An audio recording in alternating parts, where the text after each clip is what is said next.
Jagtial municipal chairman పదవిని ఒక vote మెజార్టీతో కైవసం చేసుకున్న అడువాల జ్యోతి. విప్ జారీ చేసిన బీఆర్ఎస్ పార్టీ చైర్మన్ అభ్యర్థి సమీన్ల వానికి 23 ఓట్లు రాగా మరో బీఆర్ఎస్ అభ్యర్థి అడువాల జ్యోతికి కాంగ్రెస్, బీజేపీ పార్టీ మరియు ఇండిపెండెంట్ కౌన్సిలర్లు ఓటు వేయగా ఒక ఓటు ఆధిక్యంతో గెలుపొందారు. ఈరోజు మున్సిపల్ ఎలక్షన్స్ సందర్భంగా 24 ఓట్లు వేసి నన్ను గెలిపించడం జరిగింది. ఎంఐఎం కానీ, ఇండిపెండెంట్ కానీ, కాంగ్రెస్ వాళ్ళు, బీఆర్ఎస్ వాళ్ళు, అందరూ బీజేపీ వాళ్ళు ప్రతి ఒక్కరు ఒక 24 ఓట్లు వేసి నన్ను గెలిపించడం జరిగింది.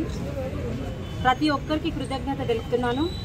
నాకు ఓట్లేసి మద్దతు ఇచ్చిన వాళ్ళకే కాకుండా నాకు ఓట్లు వేయని వాళ్ళకు కూడా వాళ్ళని కలుపుకొని మరీ నేను పనిచేస్తానని నేను మీడియా ముందు తెలియజేస్తున్నాను.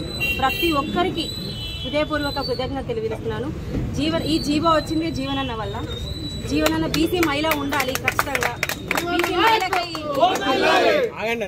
బీసీ మహిళకి అధికారం దక్కాలని జీవనన్న చాలా కృషి చేసి ఈ జీవో తీసుకొచ్చిన జీవనన్నకు హృదయపూర్వక ఆయనకు ధన్యవాదాలు తెలియజేస్తున్నాను. ఈరోజు ఇక్కడ లేరు, జస్ట్ ఏంటంటే కలవడానికి మాత్రమే వచ్చినట్టు. దయచేసి కాంట్రవర్సీ చేయొద్దు.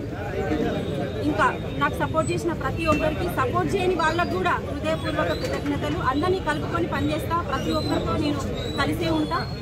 ఇంతకుముందు ఏం డెవలప్మెంట్ జరిగిందో నాకు తెలియదు, కానీ డెఫినెట్గా ఇక ముందు ఉన్న ఈ పదవి కాలంలో ఏదో కొద్దిగా చేయడానికి అయితే ఖచ్చితంగానే ప్రయత్నిస్తాను. సంజయ్ అన్నని కానీ, జీవనన్నని కానీ ఖచ్చితంగా కలుపుకొని పోయి చేసేలా చేస్తాను.